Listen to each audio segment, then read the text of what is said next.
looks bleak. I love you, but it's hard to believe. With every day we'll start to sin. The rest is meta-modernity.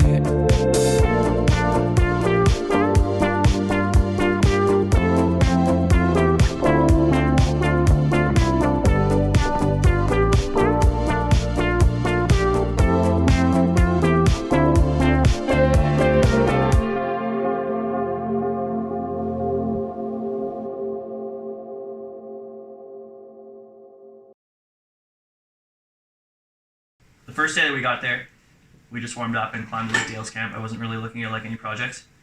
And then the second day, it snowed so much. I hadn't really seen that much snow on Bishop before. And it started melting and everything was just soaked. What I really wanted to climb was like the line left of Ambrosia that I had been trying the bottom of, but we couldn't even get up to 5.8. The 5.8 is north facing, or at least like doesn't get enough sun that the snow is going to melt. So if you wanted to top out the 5.8 with the snow, you'd like grab snow and then mantle into the snow. Whereas the 5.9 gets quite a bit of sun. Mm-hmm. So I was able to climb the 5.9 arete and get on top. And that was kind of like my second choice, was to climb the slab actually. But the snow just prevented me from getting on top of the Grandpa Peabody that day. I had like rappelled down it on a previous trip and found holds and thought that like it would go on top rope. Wasn't really sure about bouldering it. I was pretty skeptical actually. Mm-hmm. But then after trying it from the bottom, I found a really different exit that really made it like possible to boulder, because Dan Bell's line goes almost completely straight up. It goes like ridiculously straight up. It looks like overhanging cement and it's like 14 plus. My line avoids the overhang, goes like more underneath it, and then goes really far left to join the top of the 5.9 arete. Right. And its crux is still really high. It's at like 35 or 40 feet. And the crux revolves around this like vertical edge and very poor left foot. And it's all about the left foot, and it's like the angle of the heel and the angle of your body on the wall matter a ton. And if they're wrong, the foot just blows. So like right after that move, you get stood up super, super high on a foot and you get like perched on it. And if your hips are in like the perfect spot, you can hit the next thing static. But it's really hard to find that position, so it's like a little bit lurchy sometimes. Hit like this thing, the thumb is really good and the fingers kind of suck. The next one is actually pretty good. And then you go to like a little 2-finger spike and then over to like a razor. And then like there's one last hard move to get like a flat edge. And that edge is like, it's not amazing, but the only reason it's like so good is because like the feet are actually good there. So you have two good feet in a triangle, and on that angle of wall, like you don't actually need that much to just like relax. Right. Yeah.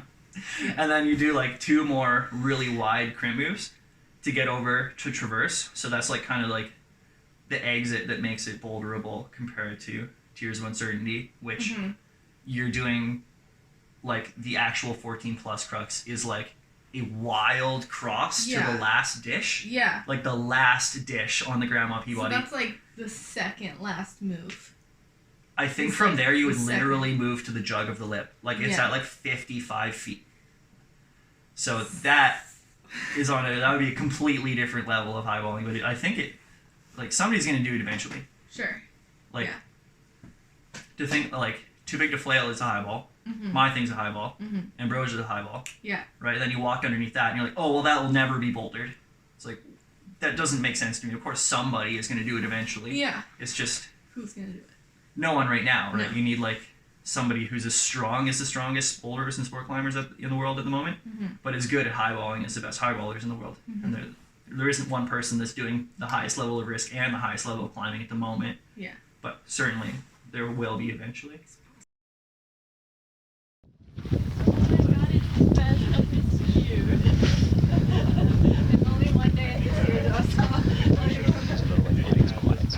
No, he doesn't like the quiet.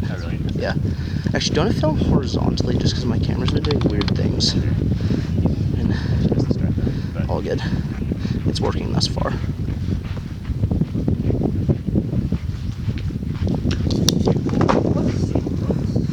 Start up on the bottom. There's this like little pinch thing. Or there used to be. And like on the top roping, I wasn't really weighting it that much. It's just in a very convenient spot. So I didn't clean it off. I knew that was the only hold on the wall that's like suspect. And since it's so low, I was just like, well, it's staying for me on top rope. I'm not going to clean it on purpose. I don't know if anybody's going to believe me that the rest of the rock is really good now, that they watched just a hole pop off on me on like literally the first thing that I did. But it is actually true. Like the rest of the rock is a lot like the Greenwall Essential, where it's these like crack features that are like bomb-proof. Mm-hmm. Super stable. So yeah, when I popped that thing off, I watched it. I thought I rested and like waited a while to like recollect. You did not. I did. I just chalked up and just went immediately. I was like so into it.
What matters is what's the highest move that could actually knock somebody off. So when you look at something like Ambrosia, the bottom's hard but irrelevant, right?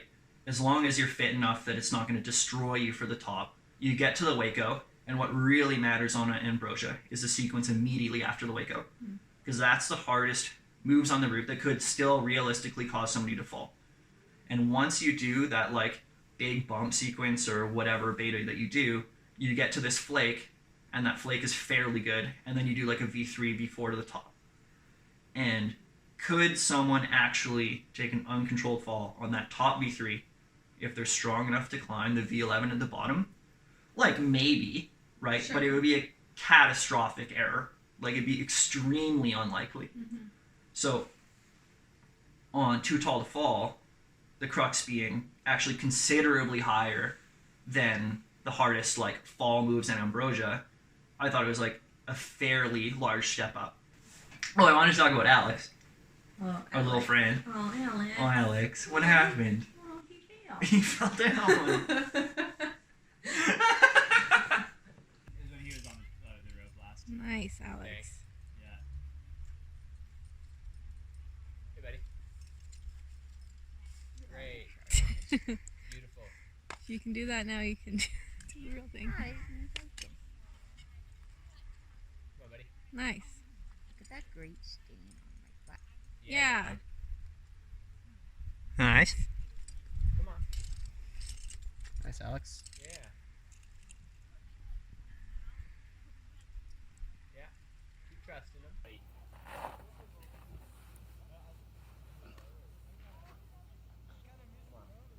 Job, Alex. Come on, Alex. You got it. That's it.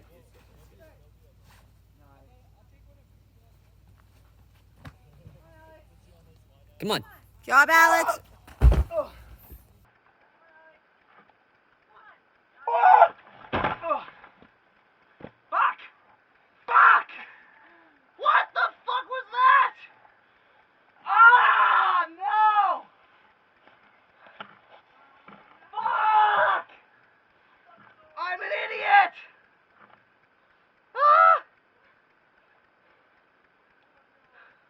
It really isn't that bad.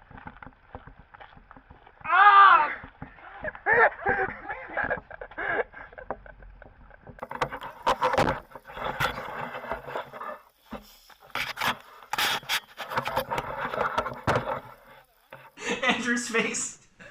Andrew's face when he's taking the camera. It's like, and it's so good. And of Like course, we were all unsure when we could start laughing.